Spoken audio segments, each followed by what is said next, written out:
اعوذ باللہ السمیع العلیم العظیم الحفیظ بوجہ الکریم وسلطانہ القدیم من الرجس الخبیث المخبث الشیطان اللعین الرجیم وقبیلہ ونفخہ ونفسہ وہمزہ بسم اللہ الرحمن الرحیم۔ تمام نبیوں کے سردار حضرت محمد صلی اللہ علیہ وآلہ وسلم اور تمام مذاہب کے سردار دین اسلام کے پیروکاروں، السلام علیکم طبتم، برکات اور رحمتیں آپ کے اوپر، صلاۃ و سلام نبی کی ذات پر اور دنیا کے عظیم ماں باپ حضور کے ماں باپ پر۔ آج کی گفتگو جو ہے وہ 37ویں مرحلے میں داخل ہو گئی۔ میں تذکرہ کر رہا تھا حضرت رابعہ بصری رحمۃ اللہ علیہا کا، تو ان کو چونکہ قلندر کہا جاتا ہے، جو لوگ مجرد زندگی گزار دیتے ہیں اور مکان سامان اور اپنا دھیان کچھ نہیں ہوتا، بس اللہ کی لو میں لگے رہتے ہیں، انہیں عام طور پر قلندر کے لفظ سے یاد کیا جاتا ہے۔ تو میں نے سوچا کہ ان کے بعد ایک قلندر کی گفتگو آپ سے کر دی جائے۔ ابھی حال ہی میں ان کا عرس بھی جو ہے وہ گزرا ہے اور ان کے بارے میں بہت سے شکوک و شبہات بھی ہیں، تو آپ اسی کے اندر سے خود ہی حل کرتے جائیے گا۔ نام ان کا ہے سید عثمان مرندی المعروف لال شہباز قلندر رحمۃ اللہ علیہ۔ وہ ہماری جیسے عادت ہے کہ ہم سب سے پہلے جو ہے نا وہ نام پہ پروننسیشن پہ تھوڑی سی گفتگو کرتے ہیں، تو اس کا مطلب یہ ہوتا ہے کہ وہ تھوڑی سی بہتری ہو جائے میرے اندر بھی اور دوسروں میں بھی۔ سید پہ گفتگو ہم کر چکے ہیں۔ آپ کا نام عثمان ہے، عثمان۔ آپ کے والد گرامی نے آپ کا نام عثمان ہی رکھا، اور یہ نام بتاتا ہے کہ آپ کے والد گرامی کو صحابہ کرام سے بہت محبت تھی اور آپ نے اپنے نام کو چینج نہیں کیا۔ اس کا مطلب یہ ہوا کہ آپ کو بھی صحابہ کرام سے بڑی محبت تھی، حضرت عثمان غنی رضی اللہ تعالیٰ عنہ سے۔ آپ کے ساتھ جو ہے وہ مرندی لفظ لگتا ہے، لیکن اکثر میں نے لوگوں کو سنا ہے کہ کچھ مروندی کہتے ہیں۔ یہ مروندی نہیں ہے، یہ مرندی ہے۔ ویسے تو بہت سے دلائل ہیں، لیکن بڑی دلیل جو ہے وہ آپ دیکھیے ذرا، یہ دروازہ،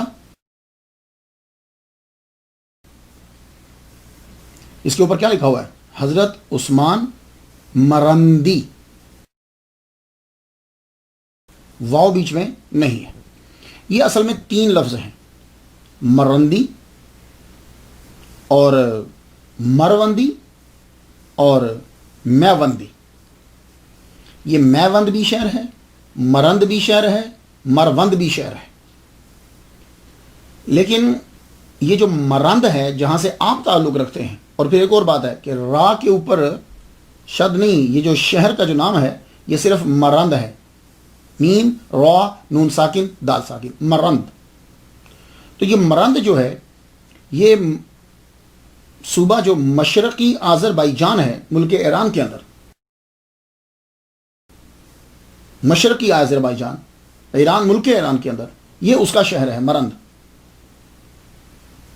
اب ایک میوند ہے، یہ بھی شہر کا نام ہے، اور مروند یہ بھی شہر کا نام ہے۔ یہ دونوں افغانستان میں ہیں، یہ ایران میں نہیں ہے، اور آپ جہاں سے تعلق رکھتے ہیں وہ ایران میں ہے۔ تو معلوم یہ ہوا کہ مرندی ہے، نہ مروندی ہے، نہ میوندی ہے۔ اس کے بعد ہم آپ کے نام کے ساتھ دیکھتے ہیں شہباز۔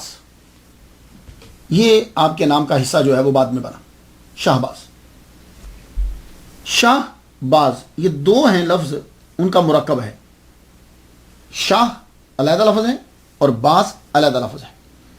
شاہ کے اندر شاہ کا معنی جو ہے وہ ڈکشنری کی ہوتا ہے بڑا۔ میں اس کی مثال دیتا ہوں آپ کو، جیسے شاہ رگ بڑی وین، شاہ رگ، شاہ توت بڑا توت، شاہ خرچ بڑا شاہ خرچ ہے، تو شاہ میں نے بڑا خرچ کرنے والا۔ شاہکار اس کا شاہکار یعنی بڑا کارنامہ، کارنامے تو ویسے بھی ہیں اس کے بڑے کام ہیں، لیکن یہ اس کا شاہکار ہے۔ اسی طرح شہباز بڑا باز۔ تو شہباز جو آپ کے نام کے ساتھ لگتا ہے اس کا معنی ہوتا ہے بڑا باز۔ آپ کی پرواز، روحانی پرواز کی وجہ سے آپ کو یہ شہباز کا لقب دیا گیا، لقب آپ کا شہباز بنا روحانی پرواز کی وجہ سے۔ ویسے ایک لفظ اور آپ کے نام کے ساتھ، قلندر۔ یہ قلندر کیا ہے؟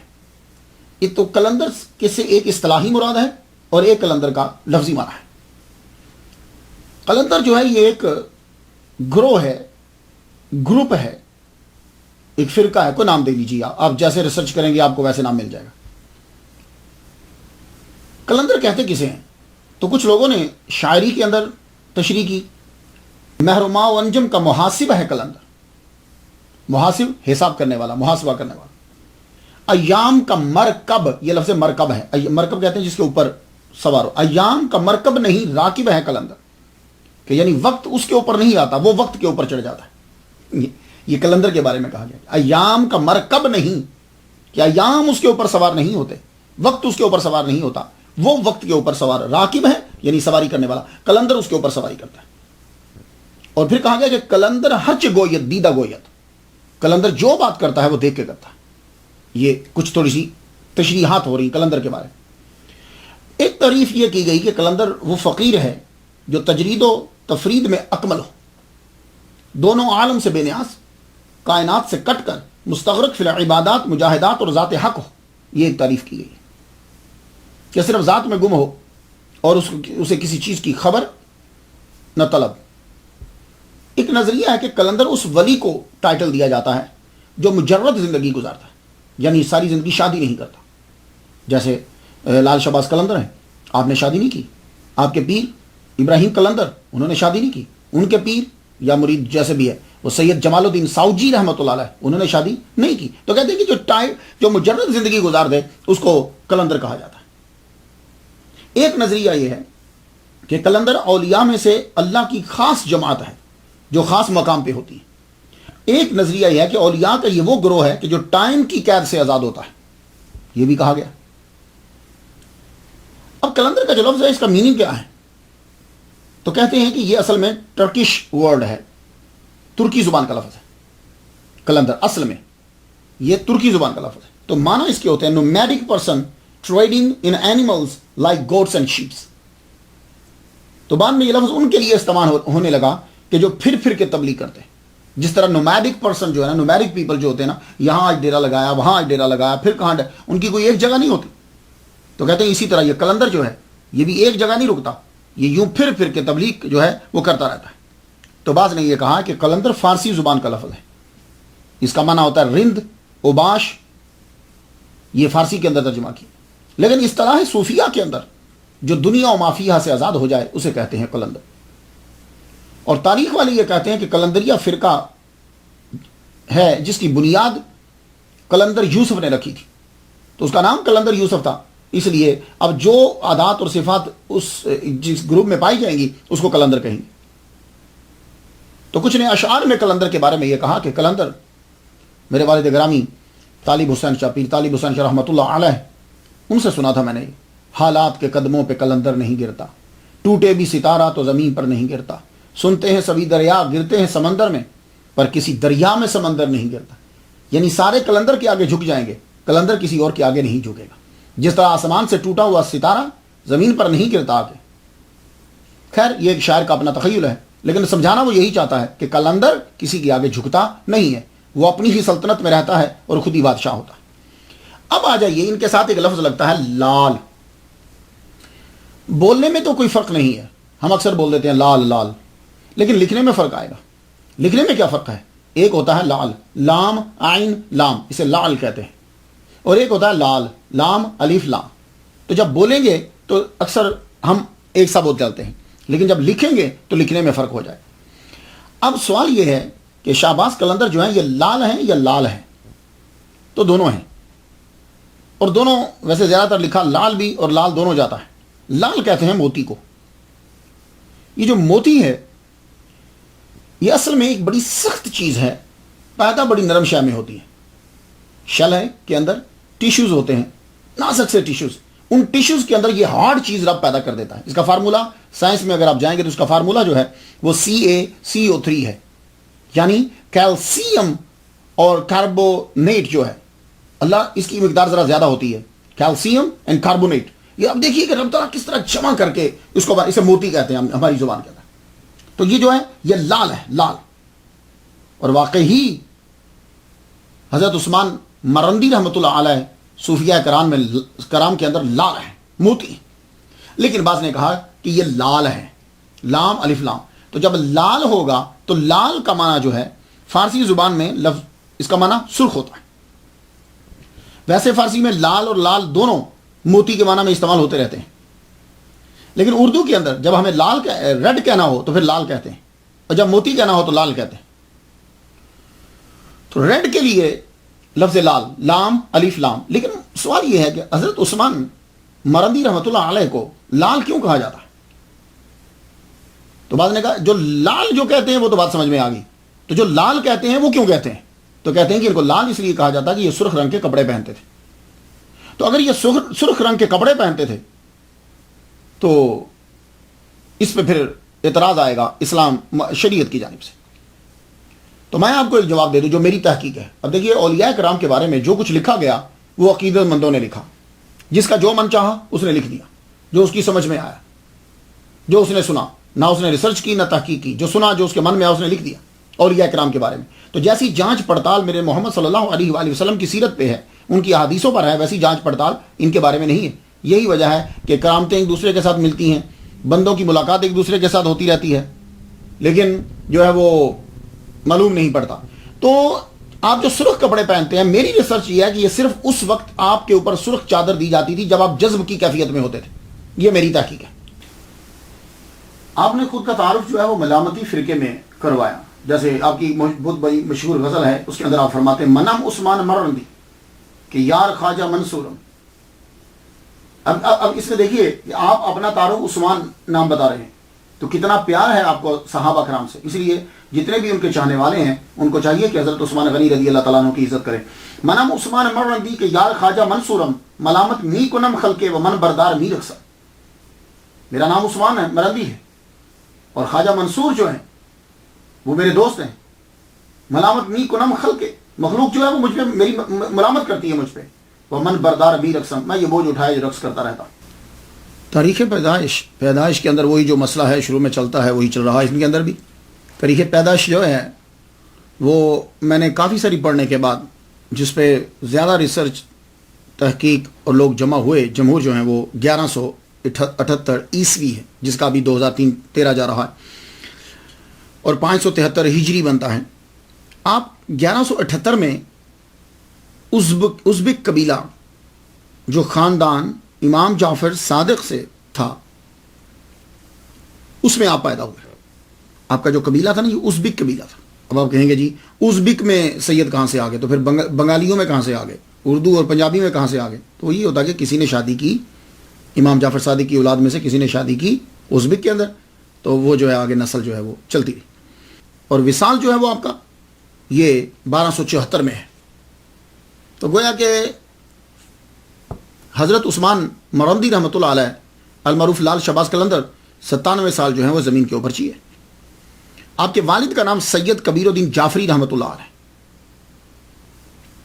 آپ کے آباء و اجداد پہلے عراق میں آئے، عراق سے مشہد میں آئے، مشہد سے مرند آئے. یہ بات یاد رکھیے. تو کبیر الدین جو ہیں سید کبیر الدین یہ مرند میں رہتے تھے، بڑے زاہد اور عابد، ہر وقت عبادت میں مصروف رہتے. ایک مرتبہ خواب دیکھتے ہیں. خواب کیا ہے کہ آبشاریں، خوبصورت درخت، پرندے چہچہا رہے ہیں، بڑا اچھا خوبصورت باغ ہے، اور ایک بچہ نمودار ہوا، اور وہ بچہ کہتا ہے کہ مجھے یہاں سے نکالو. آپ صبح اٹھے نماز پڑھنے چلے گئے. آپ نے کہا ایسے ہی خواب آتا ہے. دوسرے دن پھر وہی خواب آیا، خوبصورت پرندوں کی آوازیں، آبشار ہے، نہر بہ رہی ہے، باغ ہے، سبزہ ہے، ہریالی. تو بچہ ایک دم نمودار ہوتا ہے، مجھے یہاں سے نکالو. تو آپ فرماتے ہیں کہ یہاں سے جنت سے باہر آنا کوئی افضل ہے؟ تم یہاں جنت میں رہ رہے ہو. تو بچے نے جواب دیا ہاں، بعض اوقات دنیا میں ظاہر ہونا جو ہے یہ بھی اچھا ہوتا ہے. آپ نے کہا اچھا. آنکھ کھلی، نماز پڑھنے کے لیے گئے. بڑے دوسرے دن بھی سیم خواب جب آئے نا تو آدمی ذرا تھوڑا سا سوچنے لگ جاتا ہے. ایک بزرگ جب سب مسجد سے چلے گئے تو وہ بزرگ اٹھے اور قریب آئے ان کے سید کبیر الدین رحمۃ اللہ علیہ، آ کے کہنے لگے لڑکے کچھ پریشان ہو تم؟ کہا حضور ایک خواب آیا ہے اس کے لیے پریشان ہو. کہا کیا خواب ہے؟ کہا ایک بچہ ہے 2 دن سے ظاہر ہوتا ہے ایسے باغ سے، کہتا ہے کہ مجھے یہاں سے نکالو. تو میں اسے کہتا ہوں کیا جنت سے باہر نکلنا افضل ہے؟ تو آج رات جو خواب آیا تو وہ کہتا ہاں دنیا میں ظاہر ہونا بھی اچھا ہے. تو وہ بابا پوچھتے ہیں سید تیری شادی ہوگی؟ کہا حضور نہیں. فرمان لگے جاؤ وہ بچہ یہی کہہ رہا ہے، وہ تیرا بیٹا ہے، تو اس کا یہ اشارہ ہے کہ تم فوراً شادی کرو. آپ نے فرمایا اچھا جو اللہ تعالیٰ کرم فرمائے. تو آپ مرند شہر میں رہتے تھے تو وہاں کا حاکم جو ہے سلطان شاہ، اس کو خواب آیا کہ تم اپنی بیٹی کی شادی جو ہے وہ سید کبیر الدین سے کر دو. تو آپ کا خاندان تو مرند میں پہلے ہی مشہور تھا، امام جعفر صادق کی اولاد سے ہیں. تو سلطان شاہ نے اپنی بیٹی کی شادی سید کبیر الدین سے کر دی.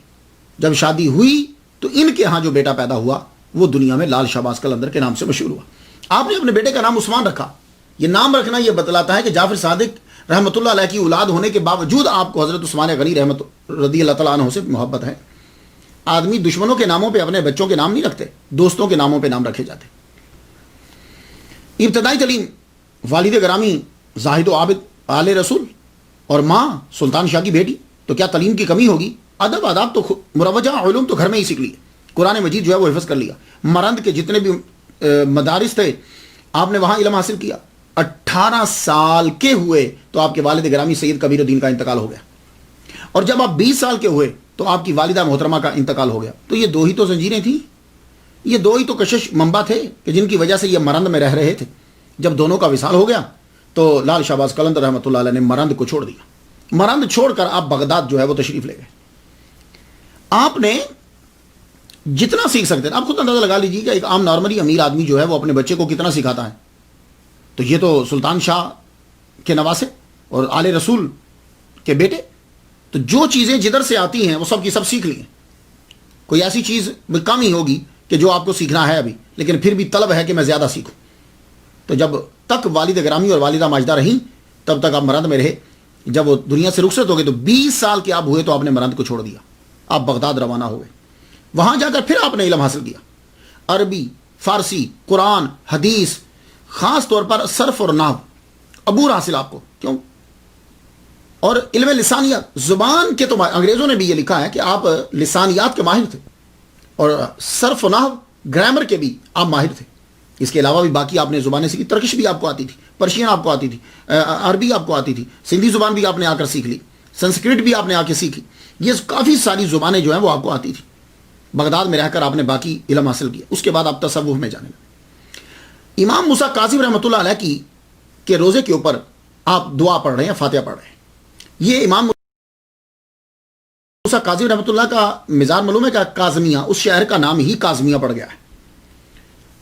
وہاں آپ کی ملاقات جو ہے یہ بغداد عراق کے اندر ہے، کاظمیہ شہر.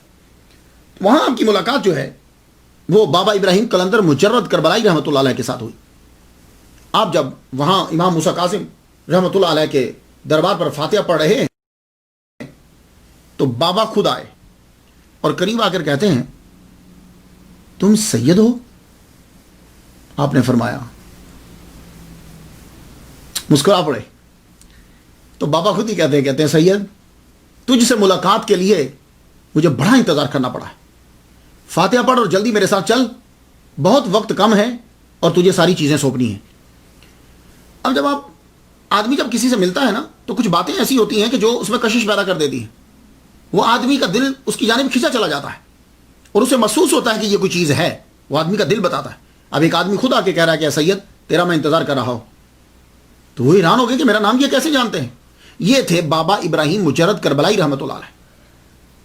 یہ زیادہ تر امام حسین رضی اللہ تعالیٰ عنہ کے مزار پر ہی رہتے تھے، اور امام حسین رضی اللہ تعالیٰ عنہ سے ان کا اتنا شدت سے انہیں پیار تھا، اتنا شدید پیار تھا کہ بعض اوقات امام حسین رضی اللہ تعالیٰ عنہ کے روزہ انور سے ان کی باتوں کے جواب آتے تھے. اس لیے ان کو کربلائی کہا جاتا ہے. اور انہی یہی ابراہیم ہیں، یہ بابا ابراہیم مجرد کربلائی جو ہے یہ ان کا کربلا کے اندر مزار ہے. تو کہنے لگے سید جلدی چل، ٹائم بڑا کم ہے اور تمہیں میں نے ساری جو امانتیں ہیں وہ تمہیں سونپنا ہے. تو وہاں سے پھر امام موسیٰ کاظم رحمۃ اللہ علیہ کے مزار سے بابا ابراہیم مجرد کے ساتھ لال شہباز قلندر رحمۃ اللہ روانہ ہوئے. کربلا میں پہنچے امام حسین رضی اللہ تعالیٰ عنہ کے مزار کے قریب. وہیں بابا مجرد قلندر کربلائی کی وہیں ان کا خیمہ جھونپڑی جو بھی تھا وہی تھا. آپ پہنچے وہاں اور بیمار ہو چکے، آخری لمحات ہیں، شاید ان کو بلانے کے لیے وہاں بھیجا گیا تھا. آپ فرمان لگے آؤ بیٹا. بیعت کیا.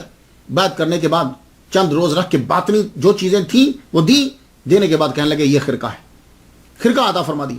وہ جبہ دیا جاتا ہے جب خلافت دیتے ہیں. اور یہ مولا علی شیر خدا کے پاس جبے تھے اور یہ جبے جو ہیں وہ اپنے خلفاء کو دیتے تھے. پھر آگے ان کے جو خلفاء تھے انہوں نے وہ آگے یہ جبے جو ہیں وہ تقسیم کرتے رہے. اس کا مطلب یہ نہیں ہے کہ ایک ہی جبہ تھا, یہ بات یاد رکھیے. ایک مولوی کے پاس کتنے جبے ہوتے ہیں, ایک پیر کے پاس کتنے جبے ہوتے ہیں, تو وہ سارے جو ہیں وہ خرقے عطا کرتا ہے. اس کے یہ ذہن میں مت رکھیے گا وہ ان کے پاس خرقہ تھا تو ان کے پاس کہاں سے آ گیا, ان کے پاس خرقہ تھا تو ان کے پاس کہاں سے آ گیا. تو بھائی ان کے ماننے والوں کا پہنا ہوا خرقہ بھی گویا کہ وہی برکت رکھتا ہے. تو ایک خرقہ عطا فرمایا, وہ اس کلندری سلسلے کے اندر چلا آ رہا. اس کے بعد آپ نے گلو بند دیا, وہ پتھر ہے. یہ گلو بند کیا ہے؟ آج بھی اگر آپ جائیں لال شہباز قلندر پہ آپ وہ گلو بند نظر آئے گا. اس کا اب نام گلو بند پڑ گیا, یعنی نیکلس. پہلے یہ نہیں تھا. کیا تھا اس گلو بند میں, ہے کیا, اس کی ہسٹری کیا ہے؟ تو اصل میں بابا ابراہیم مجرد رحمۃ اللہ علیہ نے لال شہباز قلندر رحمۃ اللہ کو حضرت زین العابدین رضی اللہ تعالیٰ عنہ کا پتھر عطا فرمایا. یہ گلو بند کے اندر 3 پتھر ہیں. وہ امام زین العابدین رحمۃ اللہ علیہ کے پاس 2 پتھر تھے جو بابا مجرد تک پہنچے یا ان کے خاندان سے یہاں تک پہنچے. کچھ بھی ہو لیکن لال شہباز قلندر کے پاس وہ 3 تھے. پہلا یہ پتھر تھا جب یزیدیوں نے امام حسین رضی اللہ تعالیٰ عنہ کو شہید کر دیا تو زین العابدین رضی اللہ تعالیٰ عنہ کو علیہ السلام کو قیدی بنا کر لے جانے لگے تو انہوں نے ایک پتھر کو گھڑ کے ان کے گلے میں ڈال دیا اور ہاتھ باندھ دیے. پتھر جب گلے میں ہوتا ہے تو آدمی کا منہ جو ہے وہ نیچے رہتا ہے. ویسے تو لکڑی بھی ڈالتے ہیں لیکن لکڑی سے ذرا اوپر رہتا ہے, پتھر سے جھکا رہتا ہے. تو وہ پتھر حضرت زین العابدین کے گلے میں ڈال دیا اور جب وہ آزاد ہوئے تو وہ پتھر حضرت زین العابدین نے واپس نہیں کیا, وہ ساتھ لے گئے. تو یہ جو توق بنا کر ڈالا گیا تھا سزا کے طور پر, یہ تھا یہ پتھر. یہ پتھر یا تو ان کی نسل سے چلتا آ رہا تھا تو ان کے پاس تھا, یا بابا مجرد کے پاس تھا, بابا ابراہیم کے پاس, تو انہوں نے ان کو عطا کیا. ایک یہ پتھر تھا. دوسرا پتھر تھا کالے رنگ کا بلیک, جو آج سارے مل کر آج موجود ہیں گلو بند کے اندر. دوسرا پتھر تھا بلیک کلر کا. یہ بھی حضرت زین العابدین رضی اللہ تعالیٰ عنہ کے پاس تھا. جب یزیدیوں نے حملہ کیا تھا خانہ کعبہ کے اوپر تو اس کی دیوار کے پتھر ٹوٹے تھے. تو کالے رنگ کا پتھر جو ہے وہ حضرت زین العابدین نے ایک محفوظ کر لیا تھا برکت کے لیے. تو وہ پتھر آپ کی نسل میں چلتا آیا. تو وہ پتھر بھی حضرت لال شہباز قلندر رحمۃ اللہ کے پاس تھا. 2 پتھر ہو گئے. باقی کچھ پتھر آپ کے پاس اپنے تھے جو کلندری سلسلہ میں بھی ہوتے ہیں. کلندر گلے میں پتھر رکھتے ہیں یا تو وہ کلندر کی رسم کو پورا کرنے کے لیے, اور بڑی ریزن یہ ہوتی ہے کہ کلندری فرقہ کے اندر وہ پتھر گلے میں ڈالا جاتا ہے تاکہ نظر جو ہے وہ جھکی رہے, نظر جھکی رہے. اور کہتے یہ ہے کلندری سلسلہ کے اندر کہ یہ پتھر جو ہے جسم پہ, روح پہ, توجہ دیجیے گا, جسم پہ, روح پہ, خودی پہ, تکبر پہ ان پتھروں کے ساتھ کنٹرول کیا جاتا ہے. یہ اس فرقے کے اندر ایک رسم ہے. تو یہ 3 پتھر جو ہیں, کالا پتھر وہ بھی حضرت زین العابدین کا لیکن خانہ کعبہ کا, دوسرا پتھر جو حضرت زین العابدین کے گلے میں ڈالا گیا تھا وہ, اور تیسرے کچھ آپ کے پتھر. یہ بعد میں تینوں پتھر ملا کر کیا کیا کہ ان کو چاندی کے ایک کور کے اندر رکھ دیا گیا. ذرا دیکھیے. تو اب کیا ہے کہ اب یہ گلو بند لٹکا ہوا ہے. ایک دفعہ کسی پٹھان نے کوشش کی تھی اس کو توڑنے کی تو تب ان کو سمیٹ کے اندر بند کر دیا. اب یہ ہے کہ اوپر سے پانی ڈالتے ہیں, نیچے سے وہ پانی جو ہے وہ یا تو یوں لے لیا جاتا ہے یا باٹل میں ڈال لیا جاتا ہے. میں جب گیا تھا تو مجھے بھی پانی پینا جو ہے وہاں سے نصیب ہوا. تو اسے شفا کا پتھر بھی کہتے ہیں کیونکہ اس کے اندر خانہ کعبہ کا پتھر بھی ہے, حضرت زین العابدین کے جو گلے میں ڈالا گیا وہ پتھر بھی ہے, اور اب بابا لال شہباز قلندر رحمۃ اللہ علیہ کے جو پتھر ہیں وہ بھی پتھر ہے. تو یہ ہے گلو بند. تو یہ بھی آپ نے ان کو عطا کیا. اب کوئی بھی اس میں سے پتھر دیا ہو, لیکن اب کی جو صورتحال ہے وہ میں نے آپ کو بتا دی کہ 3 قسم کے پتھر آپ کے پاس تھے. بابا ابراہیم جب ساری چیزیں دے چکے جو ان کے پاس تھے تو آپ نے فرمایا بیٹے اجل کا فرشتہ جو ہے وہ پہنچ گیا ہے, دروازے تک اندر بس داخل ہونے والا ہے, دروازے تک تقریباً پہنچ چکا ہے. تو اب بیٹے میری آخری وصیت یہ ہے کہ ان چیزوں کو سنبھال کے رکھنا. ہم نے بھی زندگی مجرد گزاری ہے, کلندری سلسلے کے اندر زندگی یہی ہوتی ہے. میرا مرید یا پیر, اب اس میں اختلاف ہے, پیر ہو سکتے ہیں اگر ان کے پاس بھیج رہے ہیں, مرید بھی ہو سکتے ہیں. تو میرے پیر نے بھی ایسے ہی زندگی گزاری. تو کلندروں کے اندر مجرد زندگی جو ہے وہ گزاری جاتی ہے. اب میں دنیا سے جا رہا ہوں, میری تجہیز و تکفین کے بعد تم سید جمال الدین ساوجی تم ان کے پاس چلے جانا, وہ تمہاری تکمیل کریں گے.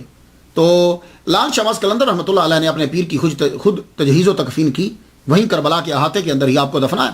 اس کے بعد پھر آپ وہاں سے روانہ ہوئے. تو سید جمال الدین ساوجی مجرد قلندر رحمۃ اللہ علیہ کی تلاش میں نکلے. یہ کون ہیں؟ میں ذرا ہسٹری ان کی بتاتا جاؤں. یہ بہت بڑے علامہ تھے, بہت بڑے مفتی. چلتی پھرتی لائبریری. مصر کے علماء کوئی مسئلہ ان کو پھنس جاتا, مشکل پیش آتی تو ان سے پوچھ لیتے جہاں کہیں رستے میں ملتے. کھڑی چلتی پھرتی لائبریری کھڑے کھڑے بنا کتاب دیکھے بتا دیا کرتے تھے. لیکن ایک دن نہ جانے کیا ہوا کہ آپ نے تمام چیزیں چھوڑ دی, کتابیں چھوڑ دی, مدرسہ چھوڑ دیا, قبرستان میں جا کے ڈیرا لگا لیا, قبرستان میں بیٹھ کے اور یوں ٹکٹکی لگا کے دیکھ رہے ہیں. آنکھ جھپکتے نہیں ہیں, آنکھ بند نہیں ہو رہی, منہ کھل نہیں رہا, آنکھیں کھلی ہیں, منہ بند ہے. ایک عجیب کیفیت آ رہی ہے. علماء آئے, آپ کے پاس آتے رہے, بیٹھے رہے, لیکن آپ نے دھیان جو ہے وہ کسی کی طرف نہ دیں. تو لوگوں نے پھر بہت اعتراضات کیے, بڑے الزامات لگائے, بڑی چیزیں کی, لیکن آپ نے جو ہے وہ دھیان نہیں دیا. آخرکار وہاں سے آپ روانہ ہو گئے. تو یہ سید جمال الدین ساوجی پھر وہاں سے منتقل ہو گئے, دمیاط چلے گئے. اس کے بہت سارے پروننسیشن ہیں, لیکن سب سے جو آسان ہے وہ میں آپ کو بتا رہا ہوں, دمیاط. یہ دمیاط جو ہے یہ شہر ہے, قاہرہ سے 200 کلومیٹر نارتھ کی طرف ہے. یہ دریائے نیل کے کنارے پر ہے, بہت مشہور بندرگاہ ہے. دمیاط کا فرنیچر پوری دنیا میں مشہور ہے. تو اب تو بندرگاہ بھی بڑی مشہور ہو گئی ہے جب سے وہ نہر نکال دی ہے بیچ کے اندر. تو یہاں ایک اور مشہور چیز یہ ہے, حضرت عمر بن العاص رضی اللہ تعالیٰ عنہ کی مسجد ہے. یہاں پہنچے لال شہباز قلندر. تو سید جمال الدین ساوجی جو بعد میں شاہ جی ہو گئے, ساوجی رحمۃ اللہ علیہ, مفتی مصر علامہ مجرد قلندر, ان کے پاس رہ کر آپ نے کافی وقت جو ہے وہ گزارا. پھر آپ نے ان کو اجازت دی, کہا اب آپ چلے جائیے, آپ کی تکمیل ہو چکی ہے. وہاں سے آپ روانہ ہوئے. مصر سے اب آپ چلتے ہیں. تو مصر سے جب آپ چلے تو سب سے پہلے آپ حج کرنے کے لیے روانہ ہوئے. مکہ مکرمہ, مدینہ منورہ, اب وہاں پہنچے. یہ بڑا ضروری ہوتا ہے. سیاحت کی ابتدا وہیں سے ہو تو بڑا بہتر ہوتا ہے. آپ وہاں سے مکہ مکرمہ روانہ ہوئے, حج کیا, وہاں سے لوگوں سے ملے, فیض لیا. اس کے بعد بغداد میں آئے. پھر واپس حج کرنے کے بعد بغداد میں آپ نے مولا علی شیر خدا رضی اللہ تعالیٰ عنہ کے دربار پہ حاضری دی. اس کے بعد 72 کلومیٹر دور کربلا معلیٰ میں پھر آئے واپس. امام حسین رضی اللہ تعالیٰ عنہ کی, امام اعظم رحمۃ اللہ علیہ کی قبر پہ حاضری دی. حضرت عبدالقادر گیلانی رحمۃ اللہ علیہ کی قبر پر حاضری دی. فاتحہ پڑھتے جاتے, اپنے حصے کا فیض لیتے جاتے. اب وہاں بغداد سے آپ چل پڑے. تو جو راؤٹ تھا اس دور میں, اور بھی جگہیں آپ پھرتے رہے. ملتان, مکران, یہ کوس جو ہے سمند کنارے کنارے, مکران تک آپ پہلے پہنچے. مکران میں آپ نے قیام کیا. یہاں آپ نے پنج گور, بلوچی زبان میں پنج گور کی وادی میں آپ نے قیام فرمایا. یہ ضلع مکران کی 3 تحصیلوں میں سے ایک تحصیل ہے. بلوچستان, صوبہ بلوچستان کا ضلع مکران, مکران کی آگے 3 تحصیلیں, 3 تحصیلوں میں سے پنج گور ایک تحصیل ہے. وہاں آپ نے قیام فرمایا. کچھ دیر رکے. اس کے بعد پھر آگے بڑھے. بلوچستان میں وہ جگہ دشت شہباز کے نام سے مشہور ہے. کہتے ہیں کہ وہاں بھی آپ نے قیام کیا, اور بہت سے بلوچی جو ہیں آپ کے فالوور ہوئے, اور آپ نے ان کو تبلیغ کی. اس کے بعد منگھو پیر کے اندر بھی آپ آئے, جسے منگو پیر بولتے ہیں, منگھو پیر کے اندر بھی آپ آئے. وہاں پہاڑی ہے, پہاڑی کے اوپر آپ نے چلا کاٹا ہے. اور یہ جو نیچے پیر صاحب ہیں, منگھو پیر جو ہیں, یہ اصل میں کہتے ہیں کہ بابا فرید الدین گنج شکر رحمۃ اللہ علیہ کے مرید ہیں. گاڈ نوز بیٹر, اس میں بھی بہت سی سٹوریز ہیں. سید حاجی شیخ حسن سلطان بتایا جاتا ہے ان کا نام. تو کہتے ہیں کہ وہ جو چشمہ پیدا ہوا تھا, فاؤنٹین جو نیچے سے نکلا ہے, وہ لال شہباز قلندر رحمۃ اللہ علیہ کی کرامت ہے. آپ اوپر چلا پہ بیٹھے تھے, نیچے اللہ تعالیٰ نے آپ کے لیے پانی. خیر, اس کے بعد پھر کہتے ہیں کہ آپ ملتان آئے. ملتان میں جب آئے تو ملتان اس دور میں ہند سندھ کا جو ہے وہ بغداد کہلواتا تھا. یہاں کے لوگ بھی اور یہاں کے حکمران بھی علم کے اور صاحب علم کے قدردان ہوتے تھے. بہاؤالدین زکریا ملتانی رحمۃ اللہ علیہ تب آپ کا توتی بولتا تھا, مرکز تھا یہ. تو جس وقت لال شہباز قلندر رحمۃ اللہ علیہ ملتان میں تشریف لائے ہیں تو تب ناصر الدین قباچہ کی حکومت تھی. اس کا دور حکومت 1203 عیسوی سے لے کے 1228 عیسوی تک ہے. یہاں آپ کی ملاقات حضرت بہاؤالدین زکریا ملتانی رحمۃ اللہ علیہ سے ہوئی. اکثر لوگ کہتے ہیں کہ بہاؤالدین زکریا ملتانی رحمۃ اللہ کے یہ مرید ہے لال شہباز قلندر. یہی وجہ ہے کہ سہراوردی جو ہیں ان تمام کا یہ دعویٰ ہے کہ لال شہباز قلندر سہراوردی ہیں. لیکن تحقیق کریں اور حقیقت یہی ہے کہ بہاؤالدین زکریا ملتانی رحمۃ اللہ سے آپ کی دوستی تھی, اور دوستی بہت گہری تھی. اور اس گہری دوستی اور سنگت کی وجہ سے لوگوں نے یہ کہہ دیا کہ آپ ان کے جو ہیں وہ مرید ہیں, جبکہ آپ ان کے مرید نہیں ہیں. آپ کی دوستی بابا فرید الدین گنج شکر رحمۃ اللہ علیہ سے, آپ کی دوستی بہاؤالدین ملتانی زکریا ملتانی رحمۃ اللہ علیہ سے. اور یہ دوستی جو ہے بہاؤالدین زکریا ملتانی رحمۃ اللہ علیہ 1170 عیسوی میں پیدا ہوئے, اور وصال آپ کا 1267 عیسوی میں ہے. لال شہباز قلندر سے 7 سال بڑے ہیں, اور ان کے وصال سے 7 سال پہلے ہی یہ وصال پا گئے تھے. تو ملتان میں جب آپ نے قیام کیا، اس کے بعد سیہون میں شریف میں، سیون شریف جسے ہم بول دیتے ہیں، اس میں ہاں آتی ہے لیکن ہاں بولنے میں نہیں بولتے کیونکہ مشکل لگتی ہے. سیون شریف، سیہون میں آپ جب پہنچتے ہیں، اس کے بعد بھی کئی بار آپ بہاؤالدین زکریا ملتانی رحمۃ اللہ کے ملنے کے لیے ملتان آئے. اتنی دوستی آپ کی مضبوط تھی. بابا فرید الدین گنج شکر رحمۃ اللہ علیہ سے بھی آپ کی لال شہباز قلندر رحمۃ اللہ کی ملاقات ہے. یہ اور ملتان میں بھی ہوتی رہی اور سیاحت کے دوران بھی ہوئی، کیونکہ یہ لوگ چلوں کے لیے، تبلیغ کے لیے اور بہت سے مقامات پر یہ اکٹھے بیٹھا کرتے تھے. بابا فرید الدین گنج شکر رحمۃ اللہ علیہ کی پیدائش جو ہے 1173 عیسوی میں اور وصال آپ کا 1266 عیسوی میں ہوا. تو آپ لال شہباز قلندر رحمۃ اللہ سے 4 سال بڑے ہیں، اور قلندر کے وصال سے 8 سال پہلے آپ کا جو ہے وہ وصال ہو گیا. تو معلوم ہوا کہ آپ کی ملاقات بھی ان سے ممکن ہے اور ہوئی آپ سے. تو جو بھی ملاقات جب کسی بزرگوں سے کروائی جاتی ہے تو پلیز صرف اتنا دیکھ لیا کریں کہ کیا اس دور میں وہ ولی زندہ بھی تھا کہ نہیں، کیا اس دور کے اندر وہ ولی کی اتنی عمر تھی کہ یہ جا کر وہاں بیٹھتے. یہ بھی ذرا دیکھ لیا کریں، کیونکہ ہمیں بہت ساری چیزوں پہ پھر دوبارہ سے دھیان دینا ہے. صرف اتنا ہی نہیں کہ فلاں صاحب نے یہ لکھ دیا ہے تو ہم اسی طرح لکھ دیں. جیسے لال شہباز قلندر رحمۃ اللہ علیہ کی ملاقات بو علی شاہ قلندر رحمۃ اللہ علیہ کے ساتھ اس طرح بتلائی جاتی ہے، اور دیو مالائی قصے بیان کیے جاتے ہیں کہ جیسے یہ اسلام کا کوئی حصہ نہیں ہے بلکہ ماں بھارت کا کوئی ایک کریکٹر ہے. عجیب عجیب قسم کی سٹوری میں پڑھتا ہوں لیکن میں وہ بیان نہیں کرتا، ٹائم نہیں ہوتا. تو ایک بات یاد رکھیے گا، لال شہباز قلندر رحمۃ اللہ علیہ اور بو علی شاہ قلندر ملاقات ہو سکتا ہے، پاسبل ہو سکتا ہے کہیں ہوئی ہو، میں انکار نہیں کرتا. لیکن جو یہ کہا جاتا ہے کہ لال شہباز قلندر اجازت لے کر آئے بو علی شاہ قلندر سے یہاں، یہ ٹوٹلی رانگ ہے، ٹوٹلی غلط ہے. وہ کس طرح؟ سن لیجئے. بو علی شاہ قلندر رحمۃ اللہ علیہ 1209 میں پیدا ہوئے ہیں. غور سے سنیے گا، بو علی شاہ قلندر 1209 میں پیدا ہوئے ہیں. آپ لال شہباز قلندر رحمۃ اللہ علیہ سے 32 سال چھوٹے ہیں. 32 سال چھوٹے ہیں آپ. اور جب لال شہباز قلندر 1227 میں سیون شریف میں سیہون میں داخل ہوئے تو بو علی شاہ قلندر رحمۃ اللہ کی عمر ٹوٹلی 17 سال تھی. 17 سال کے لڑکے تھے تب، 17 سال کی عمر تھی آپ کی. اب باقی ساری سٹوریز کا اندازہ آپ خود لگا لیجیے. تو تب آپ کی عمر کتنی تھی؟ 51 سال کے 50 سال کے قریب تو تھی آپ کی عمر جب آپ سیہون شریف میں داخل ہوئے. تو اب خود سوچئے کہ باقی یہ سٹوریز اور یہ کیا ہوگا.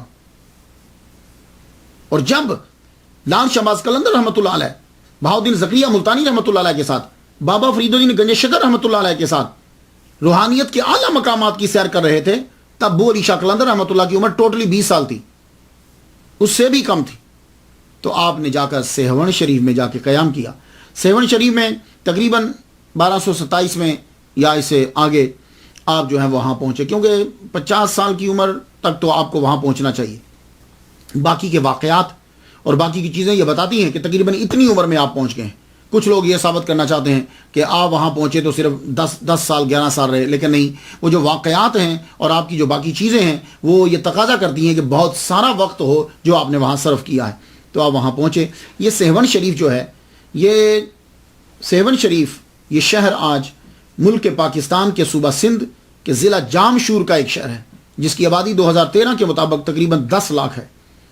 کچھ لوگوں نے یہ لکھا ہے کہ 1251 میں عیسوی میں سیہون شریف میں آپ آئے تو تب آپ کی عمر 73 سال بنتی ہے. آپ 51-50 سال کی عمر میں بہت لیٹ بھی آئے ہیں، تو 50 سال کی عمر میں سیہون شریف کے اندر آپ نے قیام جو ہے وہ جا کے فرما دیا. اور اب سوال یہ ہے کہ آپ نے سیہون شریف میں ہی قیام کیوں کیا، کسی اور جگہ کیوں نہیں گئے؟ تو ایک تو جواب یہی ہوتا ہے کہ اللہ کی طرف سے آرڈر یہی تھا. لیکن آپ کے آنے سے پہلے آپ کے تذکرے یہاں سیون شریف میں، ویسے تو ہاں آتی ہے، میں آپ کو پہلے بتا چکا ہوں، لیکن بولنے میں سیون جو ہے وہ آسان لگتا ہے.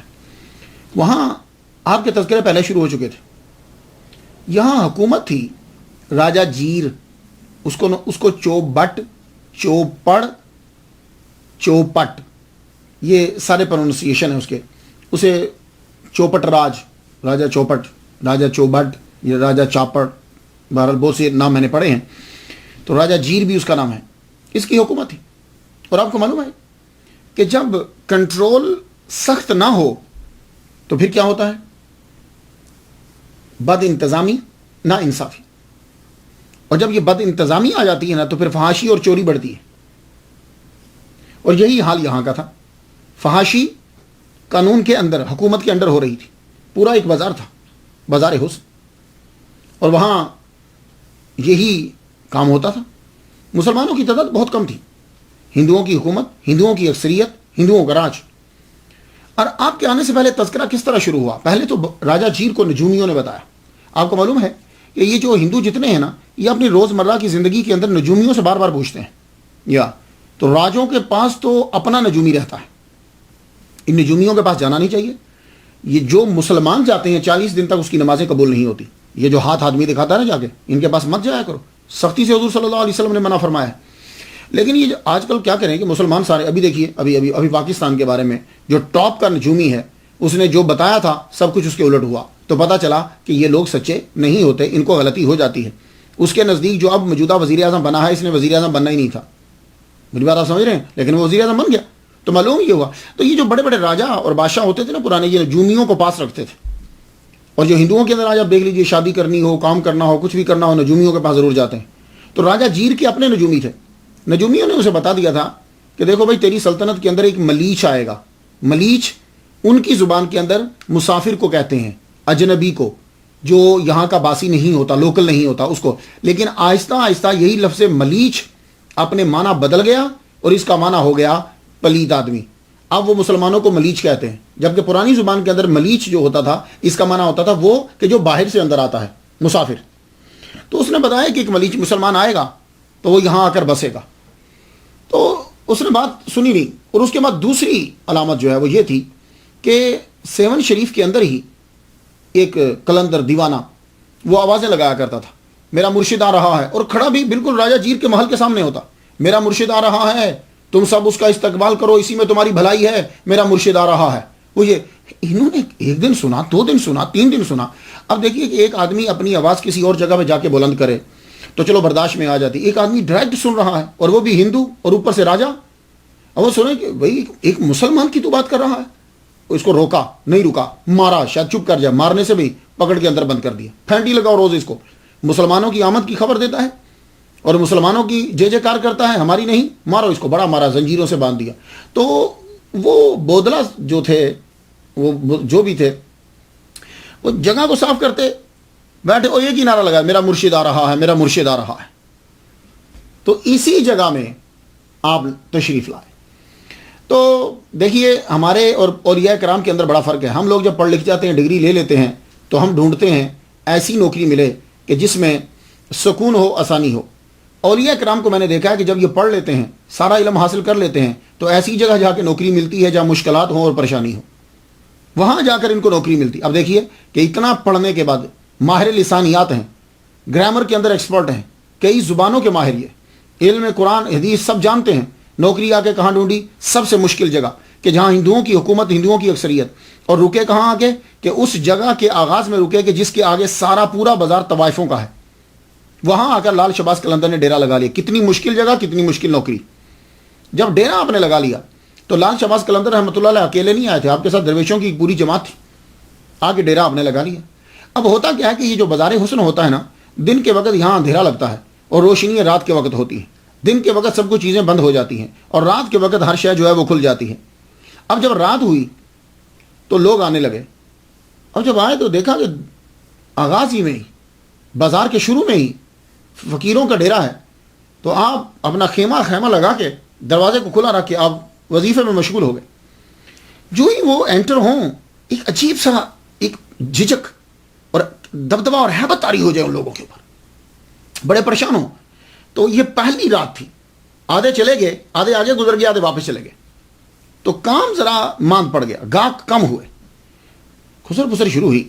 کہنے لگے یار آج گاہک کچھ کم آئے ہیں، پتہ تو کرو کیا وجہ کیا ہے. لوگ آپ کو پتا بازار میں پھرتے ہی رہتا ہوں، بتایا یار کچھ لوگ آئے ہیں، آ کے ڈیرا لگا لیا بازار کے شروع میں انہوں نے.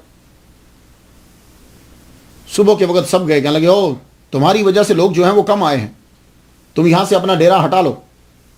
آپ نے فرمایا بھئی دیکھو ہم اللہ کے بندے ہیں، اس کی زمین کے اوپر آ کے بیٹھے ہوئے ہیں. یہ تمہارے نہ تو بازار کے اندر ہے، نہ یہ تمہاری ملکیت ہے، ہم باہر بیٹھے ہوئے، ہم تو اللہ کے حکم کے پابند ہیں۔ یہ درویشوں سے گفتگو ہو رہی ہے۔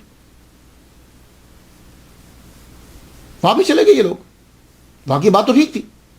دوسرے دن کیا ہوا کہ دوسری جب رات ہوئی، اب لوگ جو پہلی رات آئے تھے اس سے بھی کم آ گئے، تو لوگوں سے پوچھا جاتا تم آتے کیوں نہیں؟ کہنے لگے جو ہی داخل ہوتے ہیں تو ایک دل پہ دبدبا، روب طاری ہو جاتا ہے، ایک شرم سی محسوس ہوتی ہے۔ اب دوسری رات جب بالکل ہی ماند پڑ گیا تو اب طوائفیں جو ہیں وہ خود آئیں، طوائفیں خود آئیں اور آگے درویشوں سے بات کرنے لگی۔ تو انہوں نے کہا ہم سے بات مت کرو، جاؤ ہمارے شیخ کے پاس جاؤ، ہمارے پیر کے پاس جاؤ۔ کہا وہ خیمے میں ہے۔ اب آپ کو معلوم ہے کہ یہ بات تو ہوتی ہے، مولوی، درویش، ولی کامل جب ان کے سامنے لوگ آتے ہیں تو شرم تو محسوس کرتے ہیں۔ سر کو انہوں نے ڈھانپ لیا، اندر گئی، داخل ہو کے کہنے لگی ہم یہ تو نہیں جانتے کہ آپ کون ہیں، کیوں آئے ہیں آپ، لیکن ہم آپ کو اتنا بتا دیں کہ آپ کی وجہ سے ہمارا کاروبار ٹھپ ہو گیا ہے۔ لال شہباز قلندر رحمۃ اللہ علیہ، آپ کے گلے میں وہ پتھر رہتا تھا، اس کی وجہ سے سر جھکا رہتا تھا۔ سر جھکائے، وہ اپنے عورتوں کے چہرے کو نہیں دیکھا، سر جھکائے، فرمانے لگے، کہنے لگے دیکھو ہم تمہیں کچھ نہیں کہہ رہے، نہ بندوں کو کچھ کہا ہے، اور اگر تم گناہوں کی تجارت کرنا چاہتی ہو تو تمہاری مرضی۔ آپ نے ایک ایسا جملہ بولا، شاید سمجھ جاتی پر سمجھ نہ پائی، واپس چلی گئی، واپس گئی۔ اب دن بدن لوگوں کی تعداد کم ہونے لگی، کم ہونے لگی۔ یہ طوائفوں کا پورا گروہ جو ہے راجہ جیر کے پاس چلا گیا۔ اس کے بعد جب پہنچی یہ عورتیں کہنے لگیں کہ حکومت تمہاری، عوام اکثریت ہندوؤں کی، اور ایک مریچ جو مسلمان ہے وہ تمہاری سلطنت میں آ کے اس کی وجہ سے سارا کاروبار ٹھپ ہے، اور ہماری وجہ سے تمہیں جو ہے وہ ٹیکس بھی ملتا ہے، ہم زیادہ دیتے ہیں تمہیں، تو تم ہماری رکشا کرو، ہماری حفاظت کرو۔ راجہ جی نے فوراً سے سپاہی بھیج دیے، جاؤ جلدی سے جاؤ، یہ درویش جتنے بیٹھے ہیں بازار کے شروع میں سب کو اٹھا دو، پہلے نرمی سے بات کرنا، اگر نہ مانے تو جبرن وہاں سے مار مار کے ان کو نکال دو۔ اب سپاہی کا ایک جتھا، ایک گروپ آ گیا، آتے ساری درویشوں کو کہنے لگے اٹھو یہاں سے، کہاں بیٹھے ہوئے تم، یہ تمہاری جگہ نہیں ہے۔ تو درویش جو ہیں وہ اکڑ کے بولے سنو، ہم تمہارے حکم کے پابند نہیں ہیں، ہم اپنے شیخ کے حکم کے پابند ہیں، اپنے کلندر کے حکم کے پابند ہیں۔ کہا کون ہے تمہارا کلندر؟ کہا وہ خیمے میں ہے۔ اب وہ سپاہیوں کا جو بڑا تھا وہ آگے بڑھا، آگے بڑھ کے جب وہ خیمے میں داخل ہوا، پیچھے اس کے 3-4 اور داخل ہوئے۔